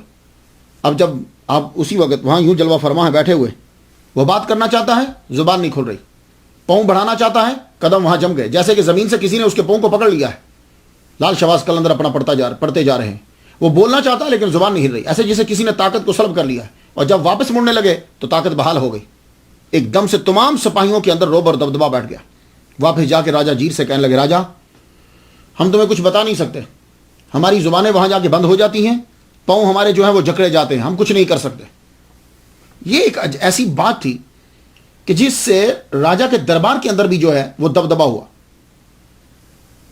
راجہ نے نجومیوں کو بلا لی، کہنے لگا یار یہ کیا ہے مسئلہ، آئے دن ہم کمزور سے کمزور پڑتے جا رہے ہیں، یہ کیا ہے؟ تو نجومیوں نے وہی جملہ یاد دلایا، کہا ہم نے آپ سے کہا تھا کہ ایک ملیچ آئے گا، یعنی ملیچ آپ کو معلوم ہے ان کی زبان کے اندر سنسکرت کے اندر کہتے ہیں جو مسافر ہوتا ہے، کہ وہ آئے گا مسلمان اور یہاں رہے گا، اور یہ وہی ہے، یہ آ گیا ہے۔ اب تم اس کو کسی طریقے سے زیر نہیں کر سکتے راجہ، یہ بات سن لو۔ لیکن آپ کو معلوم ہے کہ جو اس سیٹ کے اوپر بیٹھ جاتا ہے نا، وزارت کی، بادشاہت کی سیٹ پر، اس کا دماغ کی پرواز کہیں اور ہی ہوتی ہے۔ کیا لگا لو، دولت سے کیا نہیں ہو سکتا، میں اپنی دولت کے ساتھ ان کو یہاں سے لالچ دے کے نکال دوں گا، یہ رہنا ہی چاہتے ہیں نا تو کہیں اور جا کے چلے جائیں۔ اپنے وزیر سے کہا ادھر آؤ، یہ ساری دولت جو ہے، یہ ہیرے جواہرات، یہ سونا، یہ چاندی، یہ لے کے جاؤ، تھال میں ڈالو، اور یہ پوری بھری ہوئی تھال جا کے شیخ کو دے دو، کلندر کو، اور اسے کہو کہ یہ دولت لے لو، اور یہ لینے کے بعد جاؤ کہیں اور جا کے زمین مول لے لو، اس سے تم بہت سی زمین خرید سکتے ہو، بلکہ گاؤں خرید سکتے ہو، یہ جگہ چھوڑ کے چلے جاؤ۔ تو لالچ سے بھی چلے جائیں تو بھی جیت ہے، کسی کو کیا پتا چلے کہ کیا کیا تھا۔ اب وزیر خود آیا، کلندر کے خیمے میں داخل ہوا۔ لال شہباز قلندر جلوہ فرما ہے، اور اللہ کے بندے کلندر تو کہتے ہی اسے ہے جو دولت کی طرف نظر اٹھا کر نہیں دیکھتا، تم اسے دولت دینا چاہتے ہو؟ جب ان کے دربار میں پہنچے تو کلندر کی ایک علامت آپ کو میں بتا دوں، کلندر جو ہوتے ہیں ان کا مچ ہوتا ہے، یہ ان کی نشانی ہے، وہ آگ جلتی رہتی ہے، وہ اس مچ کے بڑے فائدے ہوتے ہیں، یہ نہیں کہ وہ آگ کے پجاری ہوتے ہیں۔ مچ کا ایک فائدہ ہوتا ہے روشنی ملتی ہے، دوسرا فائدہ کیا ہوتا ہے کہ وہ بیچارے درویش کھانا پکا لیتے ہیں، سمجھ آ گئی ہے؟ تیسرا جو ہے فائدہ ہوتا ہے وہ سردی سے بچتے رہتے ہیں، گرمی کے اندر ذرا تھوڑی سی ماند پڑ جاتی ہے۔ میرے پیر و مرشد ہیں سید رضا شاہ گیلانی رحمۃ اللہ علیہ، ان کی بھی قلندرانہ ہی عادت تھی، تو ان کے ہاں بھی میں نے دیکھا درویش جو ہیں وہ جلایا کرتے تھے۔ تو یہ مچ جو ہے، مچ اس کے بہت سے فوائد ہوتے، تو وہ مچ جو ہے نا وہ آپ کے سامنے جلتا تھا جہاں بیٹھتے تھے، درویش کھانا بھی پکا لیتے اور بھی کام ہوتے رہتے۔ وہ دولت لے کر آیا، تھال بھرا ہوا کہ شاید قلندر کو خرید لیں گے، تو حالات کے قدموں پہ قلندر نہیں گرتے۔ تو جب لایا کہنے لگا جی یہ راجا نے بھیجا ہے، آپ یہ دولت لیجئے اور یہ جگہ کو چھوڑیے اور چلے جائیے یہاں سے۔ آپ نے وہ تشت پکڑ کے نا، دولت پوری پکڑ کے جلتے ہوئے مچ کے اندر پھینک دی، اور مچ قلندر کے بعد شاید مچ بجھا، جب قلندر بیٹھا ہو پھر مچ جو ہے وہ آگ جو ہے وہ جلتی ہے پھر خوب۔ جب اس کے اندر پھینک دیا، یہ وزیر کی بے عزتی تھی، راجا کی بھی بے عزتی تھی۔ آگ کے اندر پھینک دینا اس بات کی علامت ہے کہ ہم تیرے ہیرے جواہرات کو ہم کچھ نہیں سمجھتے، جاؤ۔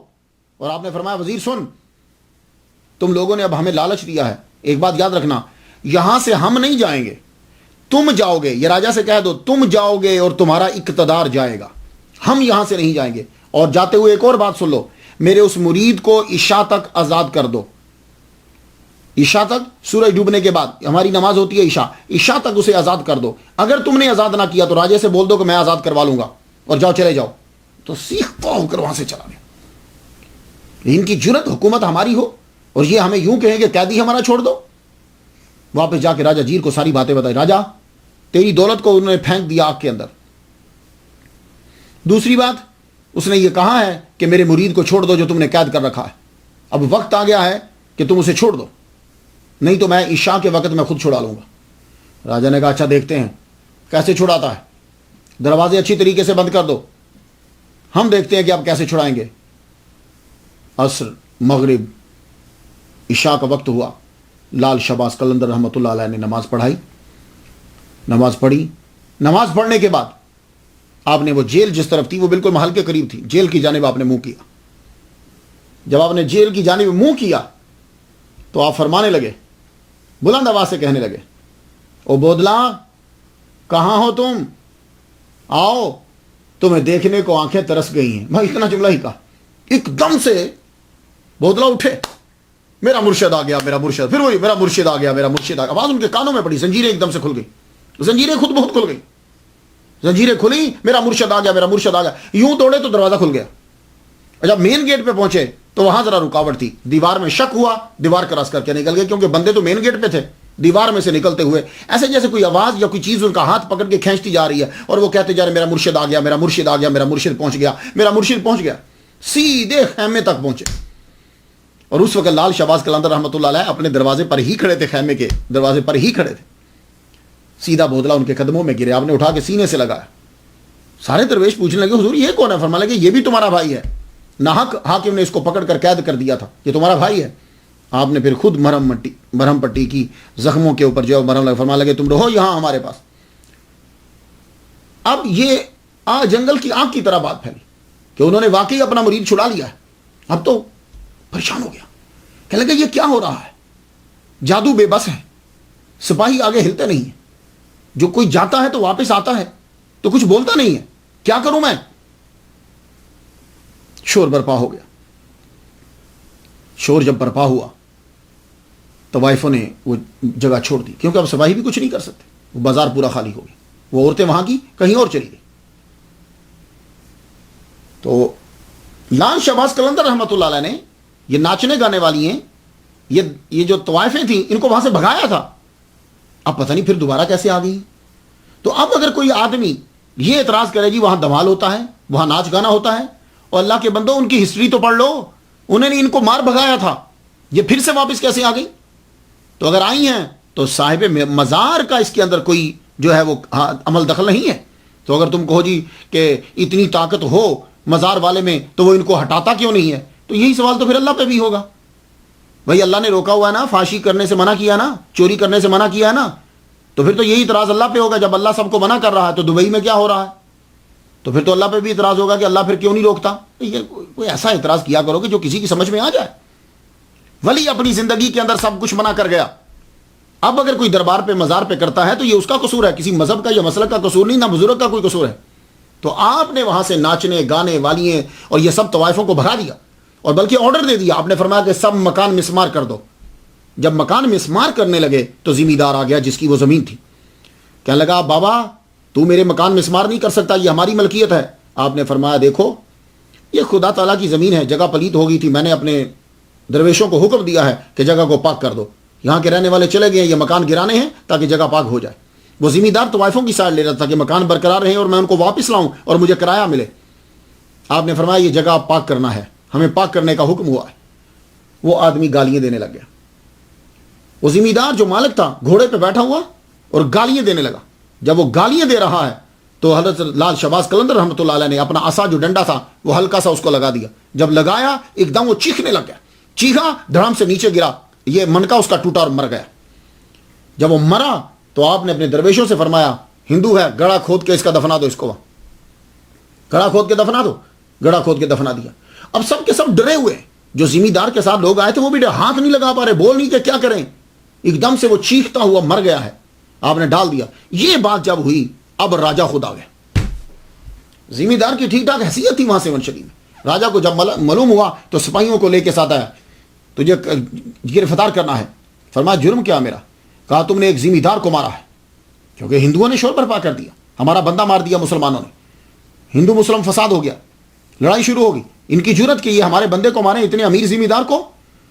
بابا کے سامنے راجہ کھڑا کہنے لگا تم نے ایک ذمہ دار کو مارا ہے, یہ تمہارا جرم ہے اور ہم گرفتار کرنے آئے ہیں. اپنے فرمان لگے میں نے کسی بندے کو نہیں مارا, اصل میں ہوا یہ کہ کتا بھونک رہا تھا اور جب وہ کاٹنے کے لیے دوڑا تو ہم نے کاٹنے کے لیے جھپٹا تو ہم نے مار دیا. کہنے لگا کتا؟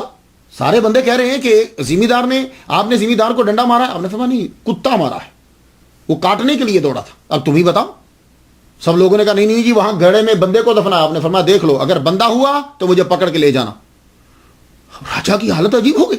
آگے بڑھے, سپاہیوں کو حکم دیا کہ زمین کو کھودو, کیونکہ واقعہ تو بالکل ابھی تازہ ہی ہے. زمین کو کھودا گیا تو اندر ذمہ دار نہیں تھا, کتا تھا. راجا بھی حیران, سب چپ, کہیں تو کیا کہیں. لال شہباز قلندر نے فرمایا کتا تھا, بھونک رہا تھا. واپس چلے گئے, واپس بیٹھے, پوری سلطنت کا نظام بند ہے. صرف ایک ہی سوچ رہے ہیں کہ لال شہباز قلندر کو, اس بابے کو, قلندر کو کیسے نکالیں. جادوگروں کو پھر بلایا گیا. جادوگروں کو جب بلایا گیا اب سب جمع ہو گئے, پورے لوگ, وزارا, عمارا, بڑے بڑے کرتا دھرتا سب جمع ہیں اور جادوگر بھی بیٹھے ہیں. اب سوچ رہے ہیں کہ کیا کیا جائے کہ یہ یہاں سے نکل جائے یا اس کے اوپر اثر کیا جائے. نہ تو جادو کا اثر ہو رہا, نہ سپاہیوں کا طاقت کا اثر ہو رہا, کیا کیا جائے. تو جادوگر ایک بولا, کہنے لگا راجا ایک چیز تجھے میں بتاتا ہوں, اگر وہ ہو جائے تو ہمارے جادو کا اثر ہو جائے گا. تو یہ سب لوگ جتنے سماعت کر رہے ہو یہ سن لو, ہم چھوٹی سی بھی نیکی کریں نا تو جادو کا اثر زائل ہو جاتا ہے. یہ بات یاد رکھنا. یہ ہم مسلسل برائیاں کرتے رہتے ہیں تو دوسروں کا اثر ہمارے اوپر ہو جاتا ہے. اس لیے پلیز ایک تو باوضو رہا کرو, اور دوسرا نماز 5 ٹائم کی پڑھتے رہا کرو, تیسرا کلمہ پڑھتے رہا کرو, تم پر اثر نہیں ہوگا. یہ جب تم نیکیاں چھوڑ دیتے ہو, برائیاں کرتے ہو, تو پھر چیزوں کا اثر ہونے لگ جاتا ہے. تو اب اس جادوگر نے کھڑے ہو کے کہا اگر ایک کام ہو جائے تو میرے جادو کا اثر ہو جائے گا, یہ مر جائے گا, تمہاری جان چھوٹ جائے گی. اس نے کہا کیا کسی طرح حرام گوشت جو ہے وہ ان کو کھلا دو. راجا نے کہا اچھا یہ میرے ذمہ. فوراً آرڈر دیا گیا کہ حرام گوشت پکایا جائے. آپ جانتے ہیں حرام گوشت کیا ہوتا ہے, پورک. وہ پکوایا گیا. وہ پکوا کے بڑے اور بھی کھانے پکائے گئے اور ان میں تھوڑا تھوڑا شامل کر دیا گیا. شامل کر کے ایک بہت دسترخوان سجایا گیا. سجا کر آپ لال شہباز قلندر رحمۃ اللہ علیہ کے خیمے کی جانب بھیجا گیا, اور بھیجا بھی دوسرے بندوں کو تاکہ پتہ نہ چلے, یہ سمجھیں کہ شاید کوئی عام آدمی درویشوں کے لیے کھانا لے کر آیا. وہ تھال جب بھیجا گیا, تھال جب بھیجا, لال شہباز قلندر رحمۃ اللہ علیہ کے خیمے کے اندر وہ بندہ داخل ہوا. کہنے لگا حضور آپ کے لیے کھانا لائے ہیں, درویشوں کے لیے. آپ نے فرمایا اچھا. آپ کھڑے ہوئے, کھڑے ہو کے آپ نے یوں اوپر سے کپڑا ہٹایا. جب آپ نے کپڑا ہٹایا تو کپڑا ہٹا کے کھانے کو دیکھا آپ نے, تو گوشت کو دیکھتے ہی آپ کا رنگ تبدیل ہو گیا. اور اگر آپ میرے پیچھے کے 36 لیکچر سن لیں تو کئی لیکچرز کے اندر آپ کو پتا چلے گا کہ بزرگوں کو پتا چل جاتا ہے یہ گوشت چوری کا ہے, یہ کس کا ہے, غصے سے پکایا گیا ہے یا محبت سے پکایا گیا, یہ ان کو معلوم ہو جاتا. جیسے نقش بند سلسلے کے اندر ان کو پتا چل جاتا تھا کہ یہ پکانے والے نے غصے سے, اگر اس نے زور سے چمچہ بھی مارا ہوتا تھا تو بہاؤالدین نقش بند رحمۃ اللہ علیہ کو پتا چل جاتا تھا. ہاں آپ یہ چیزوں جب آپ پڑھیں گے تو آپ کو ڈیٹیل سے پتا چل جائے گا. ایک دم سے کپڑا ہٹایا, آپ کو پتا چل گیا گوشت حرام ہے, اس پر رنگ آپ کا بدل گیا. فرمان لگے بس اب خط. یوں برتن پکڑے آپ نے, الٹ دیے, اور جب آپ نے برتنوں کو الٹا تو جتنی کبینہ وہاں بیٹھی تھی, بندے بیٹھے تھے, محل پورا گرا. راجا جیر سمیت ساری کے سارے مر گئے. جب سب کے سب مر گئے شیون شریف خالی ہو گیا، سب کے سب وہاں مر گئے. تو آپ اب ہر وقت ہر طرف لال شباز لال شباز لال شباز. آپ نے وہاں مدرسہ قائم کیا، اس مدرسے کے اندر آپ خود پڑھانے لگے. پہلے زبانوں کا علم ہوتا، آپ سندھی بھی جانتے تھے، سنسکرت بھی آپ جانتے تھے، عربی فارسی تو خیر آپ جانتے ہی، ترکی زبان بھی آپ کو آتی تھی، ٹرکش بھی آتی تھی. آپ نے وہاں پڑھانا شروع کیا، قرآن حدیث فقہ علم. اور وہاں کے مدرسوں کے لیے اور قرآن اور حدیث پڑھنے سے پہلے صرف اور نحو پڑھنا بہت ضروری ہوتا ہے، ورنہ قرآن کا ترجمہ سمجھ میں نہیں آئے گا. تو آپ نے خود لکھ کر دیا بچوں کو کہ یہ قوانین ہیں صرف کے اور یہ قوانین ہیں نحو کے. وہ قوانین آپ نے لکھ کر دیے، اور آپ نے تقریباً 4 کتابیں لکھی ہیں. عقد کے اوپر بھی آپ کی کتاب ہے، صرف پہ بھی آپ کی کتاب ہے. یہ کتابیں صرف صغیر ہے، یہ بھی کتاب میزان الصرف بھی کہتے ہیں. یہ چیزیں جو ہیں وہ کتابیں آپ نے لکھی، اور مدرسے کے اندر لوگ جو ہیں وہ پڑھنے لگے. آج تک اگر نام زندہ ہے نا تو صرف 1-2 بندہ پیروکار نہیں ہوتا کہ جس کی وجہ سے نا، پھر یہ سمجھ جاؤ کہ وہ زبان، ہر زبان کے اوپر اس کا نام ہے. تو لال شہباز قلندر رحمۃ اللہ اب پڑھانا شروع کر دیا. خود بھی چکر لگاتے، تبلیغ کرتے، لوگ اسلام قبول کرتے، لیکن زبردستی نہیں ہے. ہندو بھی آتے، سکھ بھی آتے، مسلمان بھی آتے، سب آتے اور لوگ اسلام بھی قبول کرتے. سب سے زیادہ آپ سے محبت جو وہاں کی، وہ ایک قبیلہ ہے ہندوؤں کا. ہندو بھی آج بھی ہندو آتے ہیں. ان میں سے جو ہندو ہے کانوگو کو پروننسیشن جو بھی ہے، تو یہ جو لوگ ہیں یہ آپ سے بڑی محبت کرتے تھے. ان کی بیوی ہیں، ان کی عورتیں آپ سے بڑی عقیدت رکھتی تھی. اور آج بھی اس خاندان کے لوگ جو ہیں وہ دور دراز سے آتے ہیں اور آ کر اپنی عقیدت کا اظہار کرتے ہیں. اس کا دور دراز علاقوں میں آپ جاتے، اور اولیاء کرام سے بھی آپ کے تعلقات وابستہ تھے، وہ بھی آتے، آپ بھی جاتے. بہت سے اولیاء کرام آتے آپ کی طرف. ایک رسم مہندی لے جانا ہے، مہندی، اور وہ آپ ابھی بھی وہاں دیکھیں گے. یہ اس کا پس منظر کیا ہے؟ اصل میں آخری جو عمر آپ کی گزری نا، آخر جو 5 7 8 سال ہیں، جذب کی کیفیت آپ کے اوپر طاری رہے گی. اور بیچ میں بھی ایسے ہی ہوتا تھا، کئی دن آپ کے اوپر جذب کی کیفیت طاری رہتی تھی. تو آپ کیا کرتے تھے؟ پھر گلے کے اندر آپ وہ پتھر جو ہے وہ ڈال لیتے، اور پھر آپ گلی میں گزرتے، جہاں من آتا وہاں بیٹھ جاتے، یوں پھرتے رہتے تھے. تو جب جذب کی ایک دور کے اندر کیفیت آ رہی تھی آپ پر، تو آپ ایک گلی کی نکڑ پہ بیٹھ جاتے تھے، گزرتے اور وہاں بیٹھ جاتے. وہ بازار جو تھا نا، وہ گلی جو تھی، محلہ جو تھا، وہ ہندوؤں کا ایک خاص جو ہے قبیلہ تھا، کانوگو جو پروننسیشن، سوری اگر غلط ہو جائے. تو یہ جو قبیلہ تھا، یہ اس کے بندے بھی آپ سے بڑی عقیدت رکھتے تھے، اور عورتیں بھی، اور عورتیں بڑی باپردہ تھیں. جیسے مسلمان کے سید زادیاں پردہ کرتی ہیں نا، ویسے پردہ کرتے تھے لوگ. شاید ان سے متاثر ہوں گے. تو وہ جب بھی باوا آتے نا، لال شہباز قلندر رحمۃ اللہ علیہ، تو وہ بالکنی سے دیکھتی، ونڈو بند کر کے تھوڑی سی کھولتی اور دیکھتی رہتی. لیکن آپ کے گلے میں تو پتھر ہوتا تھا، آپ تو یوں سر جھکائے رکھتے تھے. اس کا من چاہتا تھا کہ میں کبھی بابا کی زیارت کروں. آپ گزرتے، تھوڑی دیر بیٹھتے، جذب میں گزر جاتے، آتے، جذب میں گزر جاتے. وہ کیفیت ہی آپ. ایک دن کیا ہوا کہ جب آپ گزر رہے تھے، وہ ونڈو میں سے گر گئی یا اس نے خود کو گرا دیا، اللہ عالم، اللہ بہتر جانتا ہے، گر گئی یا گرا دیا، سیدھی آ کر آپ کے قدموں میں گر گئی. آپ پتہ جب آدمی اوپر سے گرتا ہے نا تو زیادہ تر چوٹ یہاں لگ جاتی ہے. وہ منکا ٹوٹ گیا، وہ تڑپی. اب آپ کی نظر تو نیچے تھی، آپ پر جو چادر تھی نا، آپ نے اٹھا کے اس کے اوپر دے دی، چادر اٹھا کے اس کے اوپر دے دی. کاش کے ولیوں پر اعتراض کرنے والے تحقیق سے ان کے واقعات کو پڑھ لیتے، تو پھر وہ اپنے سپیکر پہ اتنا چیخ اور چلا کر لال شہباز قلندر کے بارے میں نہ بولتے اور اپنی عاقبت کو خراب نہ کرتے. تو آپ نے چادر دے دی اس کے اوپر، چادر دی، وہ بیچاری مر گئی. جب مری، اب آگے وہ پورا قبیلہ پہلے ہی آپ سے عقیدت رکھتا تھا. کئی لوگ آپ کی محبت میں کاروبار چھوڑ چکے تھے اسی قبیلے کے. وہ آئے تو لے جانے لگے. اب جائیں اس کو اٹھاتے ہیں اور جلا دیں گے. ہندوؤں کے یہاں تو جلاتے ہیں. اٹھایا جب تو لاش نہیں اٹھتی. 1 2 3 4 5. پھر آپ خود ہی بول اٹھے، فرمانے لگے تم سارا سیون بھی لے آؤ نا تو اس کی لاش نہیں اٹھا پاؤ گے. کیوں بابا، کیا اس سے کوئی جرم ہو گیا ہے؟ فرمانے لگے نہیں، اس سے جرم نہیں ہوا، اب اس کی ارتھی نہیں، اس کا جنازہ اٹھے گا. تو جب جنازے کا مطلب کیا ہوتا ہے؟ یعنی جلائیں گے نہیں. فرمانے لگے اس کا جنازہ اٹھے گا. اب اس کا جنازہ اٹھا.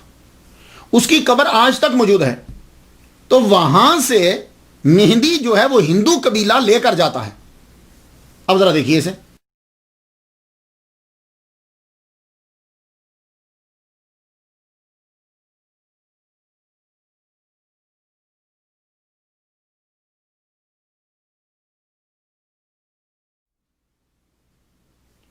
تو یہ جو قبیلہ لے کر جاتا ہے اس کے اندر جو ہے اب ہندو عورتیں شامل ہوتی ہیں. آج جب یہ بازار سے گزرتا ہے پولیس اس کی حفاظت میں ہوتی ہے. اس کے ساتھ ساتھ اب پھر دوسرے لوگ بھی شامل ہو جاتے ہیں.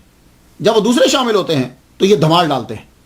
اب دھمال ڈالتے ہوئے بندے عورتیں یہ مہندی جا رہی ہوتی ہے. تو کون لے جا رہا ہے؟ ہندو.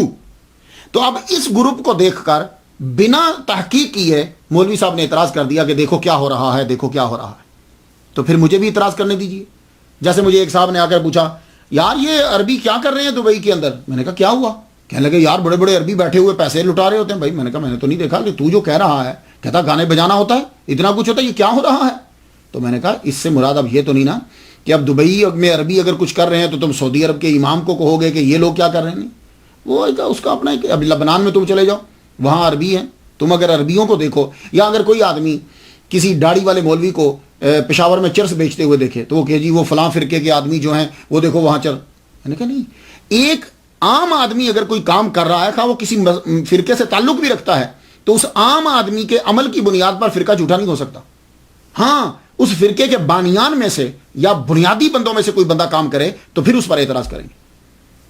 تو یہ دھمال ڈالنا اور یہ مہندی لے جانا اور یہ عورتوں کا دھمال ڈالنا، عورتوں کا جانا، یہ وہ ہیں ہندو. اور وہ اسپیشلی طور پر جاتا ہے. آپ جائیے جا کے کلپ دیکھ، یہ دیکھیے.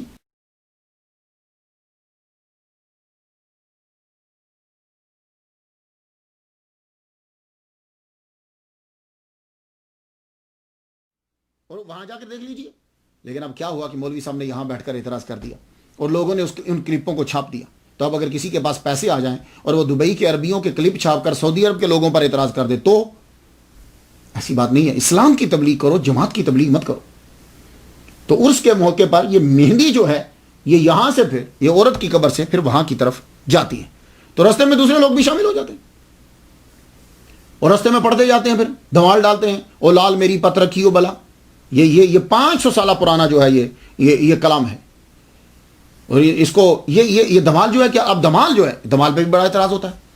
آپ اصل میں چکر کیا ہے کہ پاکستانی جتنے لوگ ہیں نا ان کا نالج باہر کے بارے میں بہت کم ہے. میں تو ملکوں میں پھرا ہوں، یہ دبئی میں، سعودی عرب میں، عمان میں، یہ ان ملکوں میں قطر میں، دوحہ، ان میں گیا ہوں. یہ سب لوگ ناچتے ہیں. ایون کہ جب سعودی عرب جو ہے، سعودی عرب سب سے بڑا مذہبی ملک ہے نا، تو آپ دیکھیے گا کہ جس دن ان کا نیشنل ڈے ہوتا ہے نا اس دن سارے ناچ رہے ہوتے ہیں، سب ناچتے ہیں. تو دھمالی تو ہوا وہ بھی. ابھی حال ہی میں دیکھیے کہ جو لوگ شام کے اندر مسلمانوں کو قتل کر رہے ہیں اس مولوی کے گھر میں ناچ ہو رہا ہے، وہ بھی تو دھمال ہی ہے نا. بندے کریں یا جو بھی کریں تو دھمالی کی ایک قسم ہے. تو اگر دھمال پاکستان میں ہو تو حرام ہے، سعودی عرب کے ریاض میں ہو تو وہ جائز ہو جائے گا؟ نہیں. دیکھیے پلیز ایسا مت کیجئے. تو یہ دھمال جو ہے یہ عربیوں کے اندر بھی ہے، ادھر طریقہ ڈیفرنٹ ہوتا ہے، وہ بھی ڈالتے ہیں. تو یہ دھمال ڈال رہے ہیں. لیکن اب یہ اعتراض کرنا کہ جی یہ بریلوی ہیں اور ناؤز باللہ غلط لفظ بولنا، حاشا وکلا، ایسا نہیں ہے. لال شہباز قلندر رحمۃ اللہ علیہ کے مزار کے اوپر جو انتظام و انصرام ہے وہ اہل تشیع کا ہے. آپ وہاں دیکھ لیجئے تمام علم نشانات سارے اہل تشیع کے ہیں، بریلویوں کا وہاں کچھ نہیں. ہاں اگر آپ کسی کو دیکھیں پگڑی پہنی ہوئی ہے، لمبی داڑھی ہے اور وہ کسی مدرسے کا بہت بڑا مفتی ہے اور وہ وہاں کوئی ایسا غیر شرعی کام کر رہا ہے، پھر اعتراض کیجئے. عوام کی چیزیں. اب آپ کو کیا معلوم کہ وہاں لال شہباز قلندر پر جو غیر شرعی عمل کر رہا ہے وہ کس ہندو ہی ہو؟ کیونکہ وہاں ہندو بھی جاتے ہیں، سکھ بھی جاتے ہیں، لوکل بندے بھی جاتے ہیں، اہل تشیع بھی جاتے ہیں، سنی بھی جاتے ہیں، سب جاتے ہیں. تو پھر وہ جو کام کر رہا ہے وہ کون ہے؟ آپ کو کیا بتا؟ آپ نے بتایا تو نہیں کہ اس کا مسئلہ کیا ہے. آپ نے کہا جی یہ لال شہباز قلندر کے مزار پہ یہ ہو رہا ہے. تو وہاں سب اقسام کے آدمی جاتے ہیں، وہاں ہندو بھی جاتے ہیں، سکھ بھی جاتے ہیں، لوکل لوگ بھی جاتے ہیں، جو گاؤں سے آتے ہیں وہ بھی جاتے ہیں، جاہل ہیں وہ بھی جاتے ہیں، جو پڑھے لکھے کچھ ہیں وہ بھی جاتے ہیں. اور ہر ایک اپنی رسومات ادا کر رہا ہے. ہندو اپنی رسم ادا کر رہا ہے، اہل تشیع اپنی رسمیں ادا کر رہے ہیں، سنی کا ایک فاتحہ پڑھنے کا طریقہ ہے وہ اپنا کرتا ہے، اور جو لوگ جاہل ہیں، جو کچھ لوگ وہاں جا کر نشہ بھی کرتے ہیں، وہ اپنا کام کر رہے ہیں. تو وہاں ایک بندہ رسم ادا نہیں کر رہا سب. اس لیے پلیز خدا کے لیے لوگوں کو کسی فرقے کے خلاف اس طرح مت ابھارو، ان کو حقیقت بتلاؤ. اب وہاں انتظام و انصرام سب اہل تشیع کا، آپ دیکھ لیجئے بڑے بڑے علم لگے ہوئے ہیں، ہر جگہ انہی کی چیزیں پڑی ہوئی، انتظام و انصرام ان کے پاس۔ تو لال شہباز قلندر وہاں یہ ہندوؤں کا یہ خاندان کانوگو، اس کے افراد آج بھی دور دراز سے آتے ہیں لال شہباز قلندر کے دربار پر، یہ لوگ اور یہ سب لوگ جاتے ہیں۔ تو اگر کوئی ایسا کام ہو رہا ہو تو پوچھو تمہارا مذہب کیا ہے، تو کسی مدرسے کا مفتی ہے، تو نے 3000 کتابیں لکھی ہیں، اگر وہ کہ ہاں تو پھر اعتراض کیجیے۔ مثلا اگر وہ بیچارہ اہم آدمی کسی گاؤں سے آیا کوئی کام کر رہا ہے تو اب اعتراض اس پہ نہیں ہو سکتا۔ ایک اور رسم ہوتی ہے وہاں دیا جلانے کی۔ یہ دیا جلانے کی کیا رسم ہے؟ لال شہباز قلندر رحمۃ اللہ علیہ جب 7 شریف میں پہنچے تو وہاں ایک چٹھا عمرانی، یہ بھی راجہ خاندان سے تھا، اس نے اسلام کے بارے میں سنا تو پھر یہ عرب امارات کے اندر پھرا، عرب ممالک میں جب گیا وہاں جا کر اس نے اسلام اور مسلمانوں کو دیکھا، دیکھنے کے بعد اس نے اسلام قبول کیا، پھر یہ حج کرنے کے لیے چلا گیا، حج کرنے گیا، وہاں اللہ تعالیٰ نے اس کو روحانیت عطا فرمائی، حج کرنے کے بعد واپس یہ 7 شریف میں آیا، جب آیا تو یہاں آ کر اس کو راجہ اور اس کے خاندان کے لوگوں نے بڑا تنگ کیا، اس کی بد دعا، اس کی آبرو پر حملہ کرنا چاہا، اس کی بد دعا سے خاندان تو تباہ ہو گیا، یہ بچا۔ اب اس کی کرامت یہ تھی، اللہ تعالیٰ جب عزت دینا چاہتا ہے کوئی ریزن دے دیتا ہے، کوئی سبب پیدا کر دیتا ہے، کہ اس کے خیمے میں جو دیا جلتا تھا وہ پانی سے جلتا تھا، پانی ڈال دیتا تھا، وہ دیا جو ہے وہ جلتا رہتا تھا، پانی سے جلتا تھا۔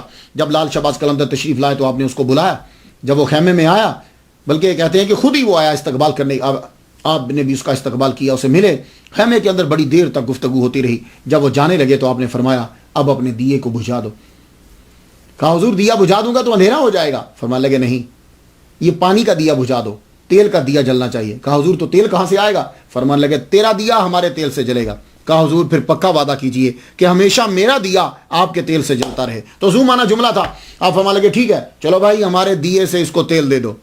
تو وہ آپ نے اپنے دیے سے تیل دیا، انہوں نے جا کر اپنے دیے میں جا کے ڈالا، وہ تیل آئل ڈالا اور پانی گرا دیا، اور آج بھی یہ رسم ہے کہ آپ ہی کے دیا لیا جاتا ہے اور اس دیے کو جو ہے وہ جلایا جاتا ہے۔ اللہ اکبر جل شانہ۔ تو ایک بڑا ہی مشہور کلام ہے، او لال میری پت رکھیو بلا، یہ تقریباً ہر گائک نے گایا ہے۔ میں ایک دفعہ اس کے بارے میں پڑھ رہا تھا، کہنے لگے کوئی انڈیا کا ہو یا پاکستان کا ہو، ایون کہ بنگلہ دیش، ہر ایک نے اسے جو ہے وہ گایا جیسے، اور یہ 500 سالہ پرانا ہے۔ کہتے ہیں کہ اس کے بنانے میں 3 شامل ہیں، امیر خسرو، بلے شاہ اور لوکل سندھی کلچر، یہ یعنی 3 جو ہیں یہ اس کلام کو مکمل کرنے میں تکمیل میں ان کا حصہ ہے۔ ایک ایک جز جو ہے وہ کسی نہ کسی نے بنایا ہے، اور آج جو ہے وہ اسے سب گاتے ہیں، پڑھتے ہیں۔ مجھے اس کے لفظوں میں ان چیزوں میں گفتگو نہیں کرنا، لیکن یہ ہے کہ یہ اتنا پاپولر ہے کہ ہند، سندھ، پاکستان سب میں جو ہے اسے گایا جاتا ہے۔ اولیاء کرام ہر قوم کو ملاتے ہیں، سب کو فیض پہنچاتے ہیں، سورج کی طرح، چاند کی طرح، ہوا کی طرح، پانی کی طرح، فیض ہر جگہ پہنچتا ہے بارش کی طرح۔ سندھ میں امن، محبت، رواداری کا پیام کرنے والے اس بوریا نشین کو 761 سال 761 ایئرز ہو چکے ہیں، 761 سال، 2013 میں 761 سال ہو چکے ہیں، مگر آج بھی نام زندہ ہے۔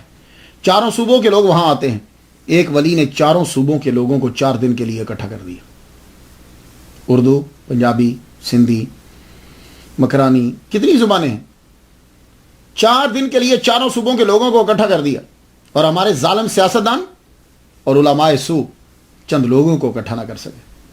1274 میں 97 سال کی عمر پا کر آپ دنیا سے رخصت ہوئے، جس جگہ آپ بیٹھا کرتے تھے وہیں آپ کی قبر بنا دی گئی، وہی روزہ بنا دیا گیا۔ سلطان فیروز شاہ تغلق کے دور حکومت میں سہون کے حاکم نے، ملک اختیار الدین نے، لال شہباز قلندر رحمۃ اللہ علیہ کا مزار بنوایا۔ کہتے ہیں کہ 1356 میں پہلی مرتبہ بنایا گیا تھا۔ مغل شہنشاہ جلال الدین اکبر کے دور میں ترخانی حکمران جو تھے، اس کے آخری حکمران مرزا جانی بیگ نے قلندر کے روزہ کی توسیع کری۔ 1173 ہجری میں سندھ کے کلہوڑا خاندان نے خانقاہ میں پتھر کا فرش لگوایا اور بلند دروازہ۔ شاعران کے دور کے اندر دروازہ جو ہے وہ گفٹ کیے گئے، 2 دروازے، ایک دروازہ لال شہباز قلندر رحمۃ اللہ علیہ کے دروازے وہاں لگایا گیا، اس کے اوپر سونے کا کام پانی ہے، اور ایک دروازہ داتا گنج بخش علی اجمیری رحمۃ اللہ علیہ کے دربار پہ لگایا گیا، اس کے اوپر بھی سونے کا کام ہے، کہتے ہیں اسے سونے کا دروازہ بولتے ہیں، لیکن وہ سونے کا اوپر پانی ہے۔ لال شہباز قلندر کی قبر کے گرد جالی ہے، وہ چاندی کی جالی ہے، اس جالی کے اندر جو ہے وہ قبر، وہاں پھول ہوتے ہیں۔ مجھے اندر جانے کا اتفاق ہوا، میں جب گیا تھا کراچی میں تقریر تھی مسجد اولا کے اندر، ہمارے رضی نیازی صاحب ہیں، ان کی وجہ سے میں کافی جگہوں پہ گیا ہوں، یہ سہون شریف میں بھی میں رضی نیازی صاحب کی وجہ سے گیا. میرے ڈائریکٹر ہیں امریکہ کے اندر بھی مسجد کے, حضرت ایوب انصاری رضی اللہ تعالیٰ عنہ کے روزے پر بھی انہی کی وجہ سے میں گیا. تو ان کے ساتھ میں گیا, ایک پوری ٹیم ہماری گئی, تو اندر جانے کا بھی اتفاق ہوا, وہاں سے مجھے تبرکات بھی ملے, میں نے زیارت بھی کی, میرے لیے سعادت ہے. 18 شعبان سے لے کے 21 شعبان تک میلہ لگتا ہے. 2013 میں چاند کے سالوں کے حساب سے, چاند کی تاریخ کے حساب سے 761واں عرس بنتا ہے, اور سورج کے حساب سے 736واں بنتا ہے, کیونکہ دونوں میں فرق پڑتا رہتا ہے ہر سال. میں تو ان کے لیے فاتحہ پڑھ چکا, آپ بھی کلندر کے لیے ایک مرتبہ فاتحہ پڑھ دیجیے.